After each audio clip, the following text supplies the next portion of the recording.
Hello everyone, ইংরেজির চতুর্থ ক্লাসে সবাইকে স্বাগতম। বরাবরের মতো তোমাদের সাথে আজকে আমি আছি Palash Chandra Pal, BSc in civil engineering, DUET, Gazipur. আমাদের চতুর্থ ক্লাস শুরু করার আগে আমরা তৃতীয় ক্লাসে কি কি দেখেছিলাম সেটা একটু মনে করি। গত ক্লাসে আমরা শিখেছিলাম অ্যাসার্টিভ সেন্টেন্স,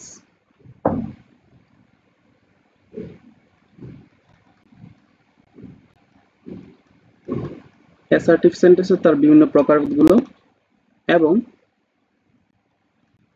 ইন্টারোগেটিভ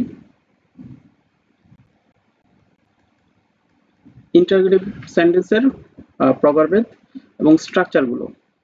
তাহলে অ্যাসার্টিভ সেন্টেন্সে আমরা যে স্ট্রাকচারগুলো শিখেছিলাম সেখানে আমরা দুইটা স্ট্রাকচার দেখেছি।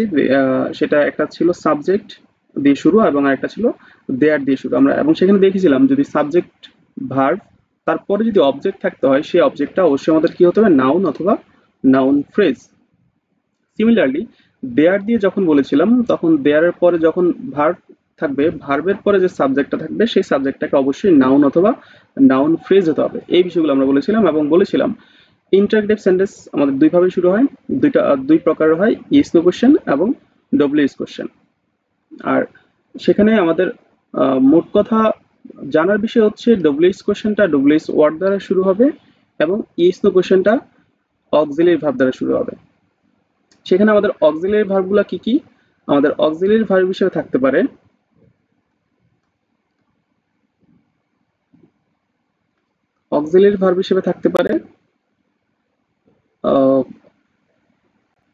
হ্যাভ,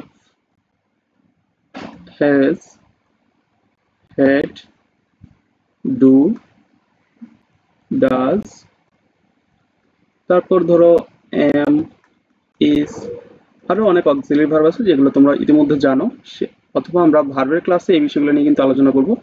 তো এই রকমের অক্সিলারি ভার্বগুলো দিয়ে কিন্তু আমাদের ইএস নো কোশ্চেনটা শুরু হতে পারে। এবং সেখানে আমরা দেখেছিলাম যে ডব্লিউএস কোশ্চেনের জন্য ডব্লিউএস ওয়ার্ড দ্বারা যে কোশ্চেনটা শুরু হয় সেখানে যদি আমাদের ডব্লিউএস ওয়ার্ডের পরে ভার্ব থাকে তাহলে সেই ডব্লিউএস ওয়ার্ডটা আমাদের পার্টস অফ স্পিচের ক্ষেত্রে ইন্টারোগেটিভ প্রনাউন হয়। কিন্তু তারপরে যদি আমাদের কি থাকে, নাউন থাকে, তাহলে সেক্ষেত্রে ওই ডব্লিউএস ওয়ার্ডটা কিন্তু আর প্রনাউন থাকে না, সেটা আমাদের হয়ে যায় অ্যাডজেক্টিভ। ঠিক আছে?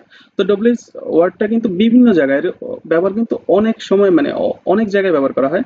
আমরা সেই রকম ভাবে গত ক্লাসের আলোচনার সাপেক্ষে আমরা আরেকটা সেন্টেন্সে তার ব্যবহার দেখব। আমরা যদি একটা সেন্টেন্স লিখি, অবশ্য এক্সক্লেমেটরি সেন্টেন্সে ডব্লিউএস ওয়ার্ড ব্যবহার করা হয়। আমরা এক্সক্লেমেটরি সেন্টেন্সের সাথে এটা রিলেট আছে দেখে আমরা এই বিষয়টা এখন একটু আলোচনা করতেছি। দেখো, আমি যদি একটা সেন্টেন্স লিখি, হোয়াট এ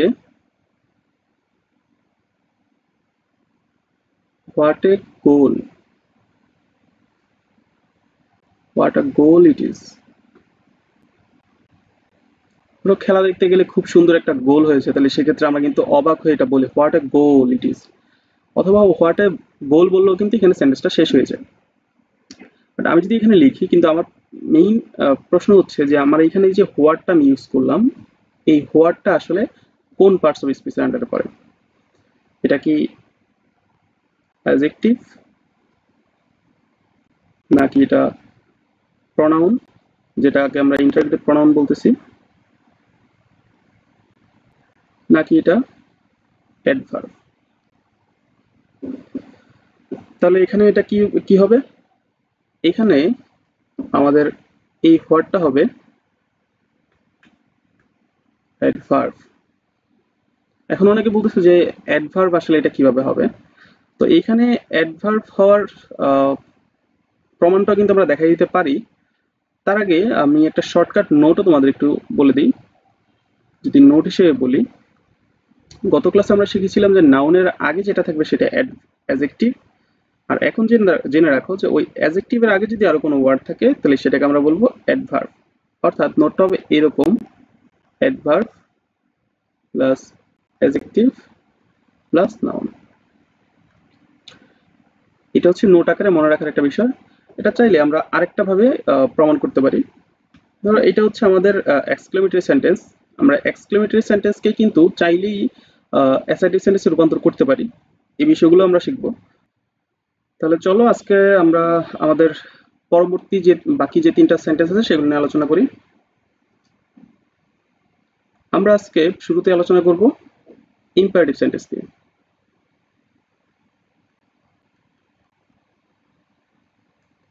ইম্পারেটিভ। আচ্ছা, তোমাদের কি মনে আছে যে ইম্পারেটিভ সেন্টেন্স সম্পর্কে আমরা কি বলেছিলাম? আমাদের সাধারণত যে উপায়ে আমরা ইম্পারেটিভ সেন্টেন্সটা শিখি সেটা আমরা গত ক্লাসে বলেছিলাম যে আমাদের শুরুতেই সেন্টেন্সটা ভার্ব দ্বারা শুরু হবে, অথবা সেখানে লেট থাকতে পারে, প্লিজ থাকতে পারে, অথবা কাইন্ডলি থাকতে পারে। তাহলে আমরা যদি সেই অনুযায়ী একটু স্ট্রাকচারটা লিখি, দেখো আমরা স্ট্রাকচার অনুযায়ী সেন্টেন্সটাকে সেই স্ট্রাকচার অনুযায়ী ভাগ করতে পারি। স্ট্রাকচার যদি বলি তাহলে আমরা প্রথম আমাদের সেন্টেন্সটা ভার্ব দ্বারা শুরু হবে, তারপরে সেখানে আমাদের এক্সটেনশন থাকবে। আমরা কিন্তু বারবার এখানে এক্সটেনশন কথাটা বলতেছি এই কারণে যে আমরা ভার্বের পরে যে অংশগুলো অবজেক্ট নাকি কমপ্লিমেন্ট নাকি অ্যাডভার্ব নাকি অন্য কিছু কি থাকে সেই বিষয়গুলো কিন্তু আমরা এখনো শিখি নাই, যার কারণে আমরা শুধুমাত্র এখানে এক্সটেনশন হিসেবেই পরবর্তী অংশগুলোকে চিহ্নিত করলাম। যখন আমরা শিখে যাব যে আসলে ভার্বের পরের কোন সেন্টেন্সে কোন জিনিসটা থাকবে, তাহলে তখন আমরা কিন্তু সরাসরি সেই জিনিসটাকে ওই নামেই রাখতে পারবো। তাহলে আমরা এখন এক্সটেনশন হিসেবে লিখলাম প্রথম স্ট্রাকচার, যেটা ভার্ব দ্বারা শুরু হবে। আরেকটা স্ট্রাকচার যদি আমরা লিখি তাহলে সেই সেন্টেন্সটা ধরো আমরা লিখলাম প্লিজ দ্বারা শুরু হবে, অথবা কাইন্ডলি থাকতে পারে সিমিলার অর্থে, plus verb plus full stop. আরেকটা স্ট্রাকচার লিখা যায়, সেটা আমরা লিখতে পারি ডু নট অথবা নেভার অর্থে, অথবা ফরবিডেন, আমি কোনো কিছু নিষেধ করলাম না নেগেটিভ অর্থে। তারপর থাকতে পারে ভার্ব, তারপর ফুল স্টপ। চাইলে আমরা আরেকটা স্ট্রাকচার লিখতে পারি যেটা আমাদের লেট দ্বারা শুরু হবে। তাহলে শুরুতে থাকবে লেট, লেটের পরে থাকবে object plus verb plus full stop. তার মানে দেখো আমরা যেটা বললাম যে সাধারণত, তো সেই ক্ষেত্রেই এটাই বলা যায় যে আসলে সাধারণত ভার্ব দ্বারা শুরু হবে, বাট ভার্ব দ্বারা শুরু না হলে যে এটা ইম্পারেটিভ সেন্টেন্স হবে না বিষয়টা কিন্তু এমন না। ভার্ব দ্বারাও আমরা এই যে দেখলাম please, kindly, do not, never, let, এইসব ওয়ার্ড দ্বারাও কিন্তু আমাদের ইম্পারেটিভ সেন্টেন্স শুরু হতে পারে। তাহলে যদি আমরা একটা এগুলোর যদি আমরা উদাহরণ সহ দেখি, একটা সেন্টেন্স লিখলাম please give me a glass of water.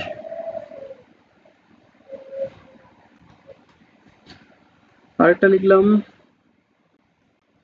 give me a hand.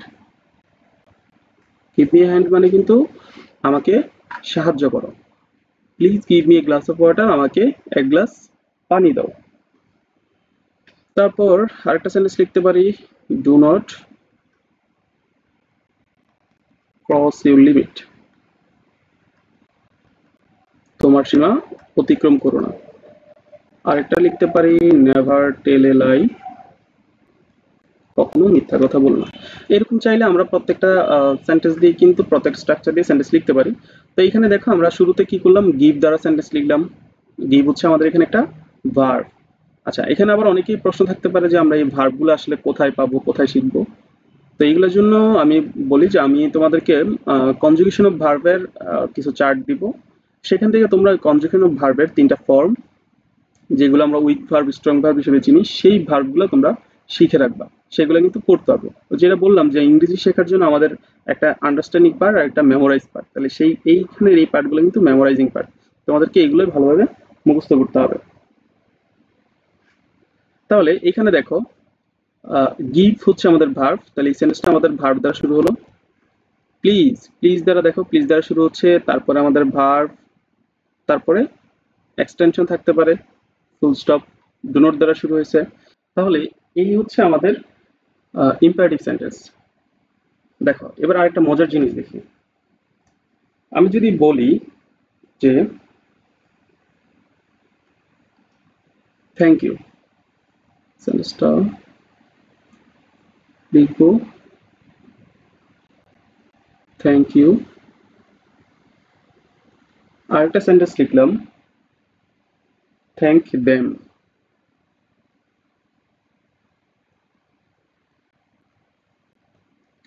এইবার আমাকে বলতে হবে থ্যাংক ইউ এটা কোন সেন্টেন্স এবং থ্যাংক দেম এটা কোন সেন্টেন্স। একটু খেয়াল করো, দেখো শুরুতেই আমার কিন্তু এই দুইটা সেন্টেন্সে কিন্তু আমার থ্যাংক হচ্ছে ভার্ব, এইখানে থ্যাংকও কিন্তু ভার্ব, ভার্ব দ্বারা শুরু হয়েছে। আমার কিন্তু কোনো সেন্টেন্স ভার্ব দ্বারা, মানে কোনো সেন্টেন্সে ভার্ব থাকবে না এমন কিন্তু কোনো সেন্টেন্স নাই, অর্থাৎ ভার্ব ছাড়া কোনো সেন্টেন্স গঠিত হওয়া সম্ভব না। তার মানে অবশ্যই সেন্টেন্সে ভার্ব, থ্যাংক ইউ সেন্টেন্সে ভার্ব আছে এবং সেই ভার্বটা হচ্ছে থ্যাংক। এখন আমাকে বলতে হবে যে কোনটা কোন সেন্টেন্স। তার আগে আমি আরেকটা জিনিস একটু বলে নিই, যে আমরা যেহেতু বলেছিলাম যে ইম্পারেটিভ সেন্টেন্সে কোনো সাবজেক্ট থাকে না, কিন্তু তারপর তোমাকে কেউ জিজ্ঞেস করতে পারে যে সাবজেক্ট থাকে না, কিন্তু একটা সাবজেক্ট থাকে যেটা হচ্ছে উহ্য থাকে, অর্থাৎ দেখা যায় না, বাট সে কিন্তু কাজ করে। তাহলে তোমাকে তখন বলতে হবে সেই সাবজেক্টটা হচ্ছে ইউ, সেই সাবজেক্টটা ইউ। যেমন এখানে একটু আমি বললাম যে গিভ মি এ হ্যান্ড, এখানে যদি গিভ মি এ হ্যান্ডের পরিবর্তে আমি বলি যে you give me a hand, তাহলে দেখো তো অর্থের কোনো চেঞ্জ হয় কিনা। আমি এখানে বললাম you give give me hand, give me hand আমাকে সাহায্য করো, ইউ গিভ মি হ্যান্ড তুমি আমাকে সাহায্য করো। তাহলে দেখো ইনডাইরেক্টলি কিন্তু তোমাকেই অর্থাৎ ইউকেই কিন্তু বলা হচ্ছে, সেন্টেন্সটা নির্দেশ করতেছে। তার মানে এখানে এই ইউটা কিন্তু উহ্য হিসাবে থাকে। এখন আরেকটা বিষয় হচ্ছে আমার আসলে উহ্য হিসাবে থাকে কেন। দেখো আমরা কিন্তু গত দুইটা ক্লাসে, বা আমি যদি ভুল না করি তাহলে প্রথম ক্লাসেও কিন্তু আমরা রিডান্ডেন্সি রিডান্ডেন্সি একটা বিষয় বলেছিলাম। রিডান্ডেন্সি বিষয়টা কি, যে যে জিনিসটা আমার আছে, অর্থাৎ এটাকে সহজভাবে বলতে গেলে আহ, বহুবার বলা যায় বা দুইবার, অনেকবার, অর্থাৎ যে জিনিসটা আমার আছে আমি তারপরেও আমি এটাকে আবার অতিরিক্ত হিসেবে যোগ করতেছি। এখানে ইউ গিভ মি হ্যান্ড, এখানে যদি ইউটা আমি এই সেন্টেন্সে দিই তাহলে সেটাও একটা রিডান্ডেন্সি প্রবলেম হয়। যেমন বললাম যে গিভ মি হ্যান্ড, ইউ না বলে গিভ মি হ্যান্ড বললে কিন্তু তুমি আমাকে সাহায্য করো এটা ইনডিরেক্টলি বোঝা যায়। সেজন্য আমার আলাদা করে আর ইউ গিভ মি হ্যান্ড এই ইউটাও কিন্তু বলার প্রয়োজন নেই, আর বললেই হচ্ছে সেটা রিডান্ডেন্সি প্রবলেম। আর রিডান্ডেন্সি প্রবলেমটা একটু মজার প্রবলেম। ধরো তুমি হচ্ছে আমরা কিন্তু অনেক সময় এই ভুলটা করে থাকি যে ক্রিকেট খেলার সময় যদি অনেকটা ক্যাচ ওঠে তাহলে কিন্তু আমরা অনেক সময় বলে থাকি যে ক্যাচটা ধর। তো এখানে ক্যাচ মানে কিন্তু ধরা, আর ধরা মানে তো আবার বললাম ধরা, তার মানে ক্যাচ ধর মানে ধর ধর, অর্থাৎ বিষয়টা হয়ে গেল হচ্ছে ক্যাচ বললে কিন্তু হচ্ছে যে আমি বলটা ধরার কথা বলতেছি, বাট আমরা কিন্তু সেটা না বলে ক্যাচ ধর বলতেছি। তাহলে এই যে একটা বিষয় আসলো সেটাই কিন্তু আমাদের রিডান্ডেন্সি প্রবলেম। আহ, তো আশা করতেছি তোমরা বিষয়টা বুঝতে পারছো। এখন আমাদের আসল কথায় আসি, যে থ্যাংক ইউ এবং থ্যাংক দ্যাম এই দুইটা সেন্টেন্সের মধ্যে কোনটা কোন ধরনের সেন্টেন্স। আচ্ছা আমি একটু বলে দিই। থ্যাংক ইউ এই সেন্টেন্সটা হচ্ছে অ্যাসার্টিভ এবং থ্যাংক দ্যাম এই সেন্টেন্সটা হচ্ছে ইম্পারেটিভ। দেখো এখন কিন্তু আবার অনেকেই বলবে যে আপনি তো একটু আগেই বললেন যে যদি ভার্ব দ্বারা সেন্টেন্স শুরু হয় তাহলে সেই সেন্টেন্সটা হচ্ছে আমার ইম্পারেটিভ। তাহলে চোখ বন্ধ করে সবাই কিন্তু এই দুইটা সেন্টেন্সে কিন্তু ইম্পারেটিভ বলবে। কিন্তু তুমি এবার একটু চিন্তা করো যে আমি বললাম ইম্পারেটিভ সেন্টেন্সে যদি ইউটা উজ্জ্ব থাকে, আর তুমি যদি এখন দেখো শুরুতে একটু ইউ দিয়ে চিন্তা করো বিষয়টা। প্রথম সেন্টেন্সে আমি বললাম ইউ থ্যাংক ইউ, তুমি তোমাকে থ্যাংক ইউ দাও, ধন্যবাদ দাও, মানে বিষয়টা কেমন না একটু অদ্ভুত একটা বিষয় হয়ে গেল। সেই জন্য সাবজেক্টের পরে, সরি ভার্বের পরে এটা তুমি একটু শর্ট নোট হিসেবে লিখতে পারো যে ভার্বের পরে যদি ইউ থাকে তাহলে সেই সেন্টেন্সটা হয়ে যাবে অ্যাসার্টিভ, এবং ভার্বের পরে যদি, সরি,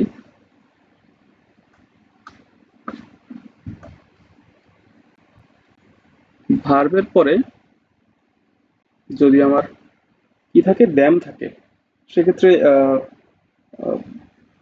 ইউ ছাড়া, আমি দ্যাম না বলে সরাসরি বলতে পারবো যে ইউ ব্যতীত, ইউ ছাড়া অন্য কিছু যদি থাকে তাহলে তখন আমি ওই সেন্টেন্সটাকে বলবো ইম্পারেটিভ সেন্টেন্স। ঠিক আছে? তাহলে দেখো এখানে কিন্তু তুমি যখন উজ্জ্বল ইউটাকে ব্যবহার করতেছো, ইউ থ্যাংক দেম, তুমি তাদেরকে ধন্যবাদ দাও, তাহলে কিন্তু সেখানে কিন্তু এই সেন্টেন্সটা কিন্তু একটা কমপ্লিট থট দিতেছে, বাট উপরের সেন্টেন্সটা কিন্তু সেরকম ভাবে দিচ্ছে না। তো এই জিনিসটা খেয়াল করবো, অনেক কম্পিটিটিভ এক্সামে কিন্তু এই জিনিসটা আসে যে থ্যাংক ইউ আসলে এটা কোন সেন্টেন্স। তো এই ছিল আমাদের ইম্পারেটিভ সেন্টেন্সের আলোচনা। আমরা নেক্সটে চলে যাই, অপটেটিভ সেন্টেন্স।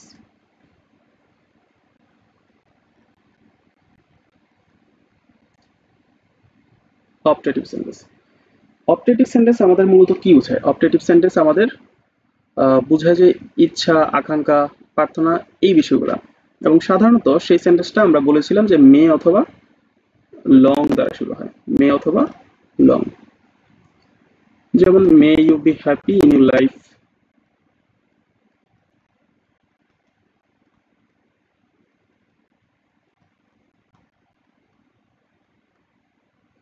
তুমি তোমার জীবনে সুখী হও।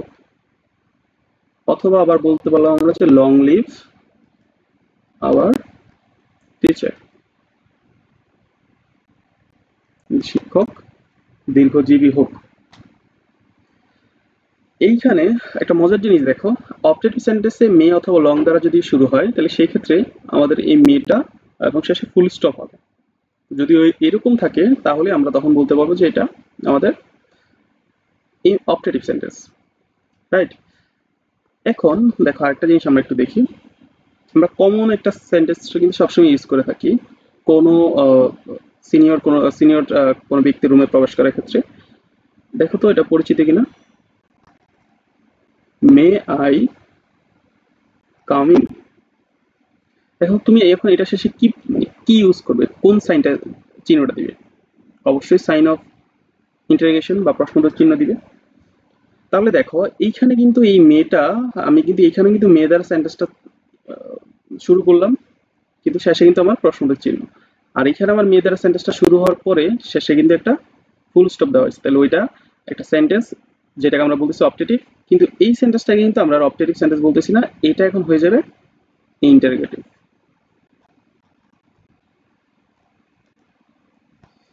কেন ইন্টারোগেটিভ?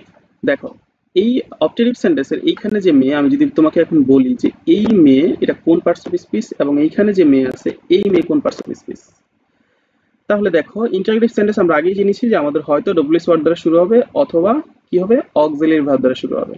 তো আমরা হয়তো অনেকেই জানি যে আমাদের অক্সিলারি ভার্বগুলো কিন্তু অনেক রকমের আছে, আর এর মধ্যে এই মেয়ে অক্সিলারি ভার্বটা হচ্ছে আমাদের মোডাল ভার্ব অথবা মোডাল অক্সিলারি আমরা বলতে পারি। তো আর এইখানে যে মেয়েটা আছে আমাদের, এই মেয়েটা, এইটাকে আমরা বলবো অ্যাডভার্ব, এটাকে বলবো অ্যাডভার্ব। জাস্ট জেনে রাখো, আমরা পরবর্তী ভিডিওতে পরবর্তী জিনিসগুলো নিয়ে কিন্তু এগুলো বিস্তারিত আলোচনা হবে। জাস্ট এটা জানার জন্য, যেহেতু প্রসঙ্গ তো আসছে সেই জন্য এই বিষয়গুলো জানানোর জন্য আমরা মূলত এখন আজকে বিষয়গুলো বলা। তো এই হচ্ছে আমাদের অপটেটিভ সেন্টেন্স। চলো তাহলে আমরা তারপর চলে যাই আমাদের এক্সক্লামেটরি সেন্টেন্সে।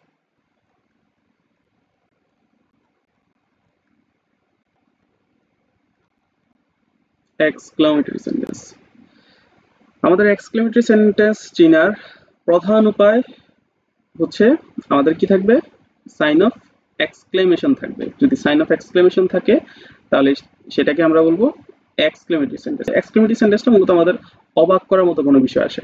আমরা যদি কিছু স্ট্রাকচার লিখতে চাই তাহলে স্ট্রাকচারটা হয় এরকম যে প্রথমে আমাদের কিছু ওয়ার্ড থাকবে যেগুলো আমাদের আবেগ অনুভূতি প্রকাশ করবে।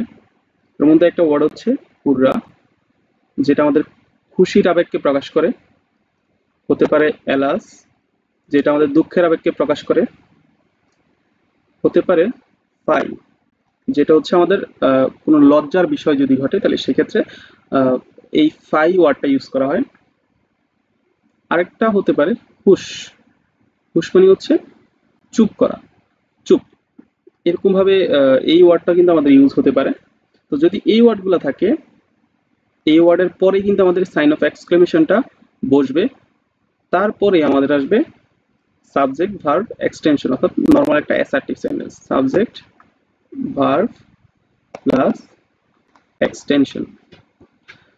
দ্বিতীয় স্ট্রাকচারে যদি যাই তাহলে সেখানে আমাদের হোয়াট দ্বারা, যেটা কিন্তু আমরা ইন্টিগ্রেটিভ সেন্টেন্সের সময় কিন্তু আলোচনা করেছিলাম, মনে আছে? হোয়াট, তারপরে বসতে পারে এ অথবা এন প্লাস অনেক কিছু থাকতে পারে, শেষ হবে সাইন অফ এক্সক্লেমেশন। তৃতীয় স্ট্রাকচার আমাদের হতে পারে হাউ দ্বারা plus adjective plus sign of exclamation. Number 4, subject plus verb plus so plus adjective, তারপরে হচ্ছে সাইন অফ এক্সক্লেমেশন। তো তাহলে আমরা যেটা বললাম যে আমাদের এই ওয়ার্ডগুলো হুররা, যেটা আনন্দের কোনো বিষয়, যেমন হুররা we have won the game, আমরা ম্যাচটা জিতে গিয়েছি, তাহলে সেক্ষেত্রে এটা আমাদের আনন্দের সংবাদ। এলাস কোনো দুঃখের সংবাদ যদি আসে, ফাই কোনো লজ্জাজনক বিষয়, যেমন আমি তোমার কাছ থেকে এই বিষয়টা আশা করিনি। ফাই আমরা ইউজ করতে পারি যখন লজ্জার কোনো বিষয় ঘটে। ধরো আমি একটা সেন্টেন্স লিখলাম, fie you are so bad, তুমি খুব খারাপ। তাহলে এই যে এইরকম একটা বিষয় আসলো, লজ্জাজনক একটা বিষয়, কেউ তোমাকে খারাপ বলতেছে, তো সেই সময় এটা হচ্ছে ফাই ওয়ার্ডটা ইউজ করা যাবে। তারপর সিমিলারলি হুশ শব্দটাও কাউকে চুপ করা অর্থে ধমক দিয়ে আমি এই জিনিসটা ইউজ করতে পারি, হুশ। তারপর আসো দেখো হোয়াট, স্ট্রাকচারটা আছে হোয়াট প্লাস এ অথবা এন। আমরা যদি এরকম একটা স্ট্রাকচার সেন্টেন্স যদি লিখি,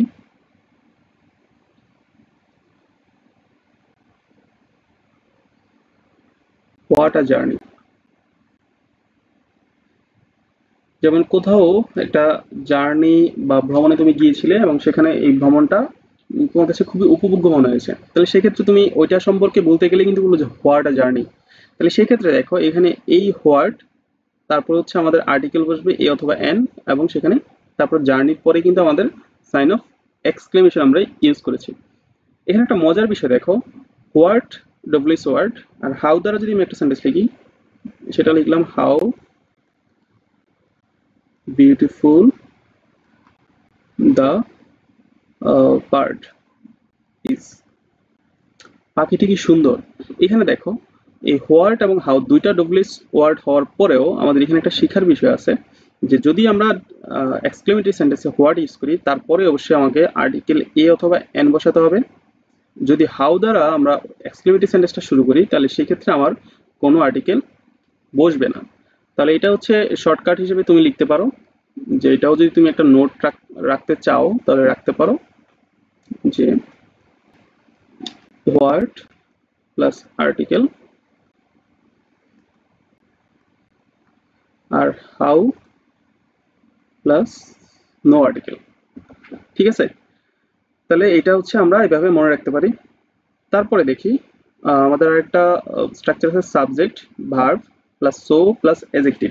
এটা আমাদের সচরাচর ইউজ হয় না যদিও, বাট আমরা দেখব যে আসলে এটা কিভাবে কাজ করে। এটা হতে পারে এরকম, দিস ইজ সো অ্যামাজিং,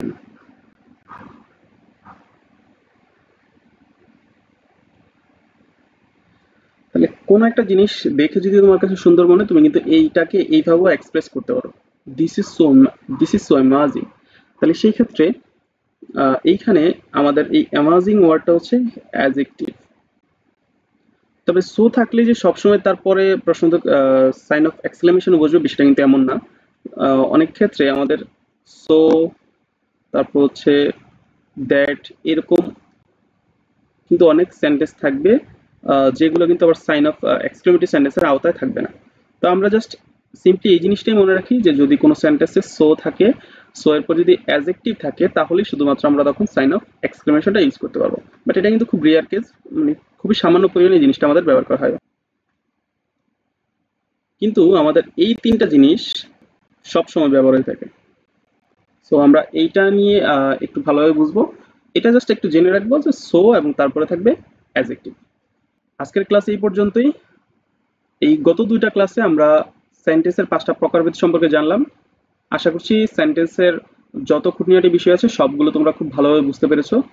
তারপরেও যদি কারো কোনো সমস্যা থেকে থাকে অবশ্যই আমাদের সাথে যোগাযোগ করবে। আমাদের কমেন্ট সেকশন তোমাদের জন্য ওপেন। কমেন্ট সেকশনে কমেন্ট করে জানাবে কার কোনো সমস্যা আছে কিনা, তাহলে আমরা সেই বিষয়গুলো নিয়ে পরবর্তীতে আলোচনা করব। তাহলে সবাই ভালো থেকো, সুস্থ থেকো। আজকের ভিডিও এই পর্যন্তই। তোমার বন্ধুদের সাথে শেয়ার করো, তারাও যাতে এই ভিডিওটা দেখে উপকৃত হয়। তো সেই পর্যন্ত ভালো থেকো। ধন্যবাদ সবাইকে।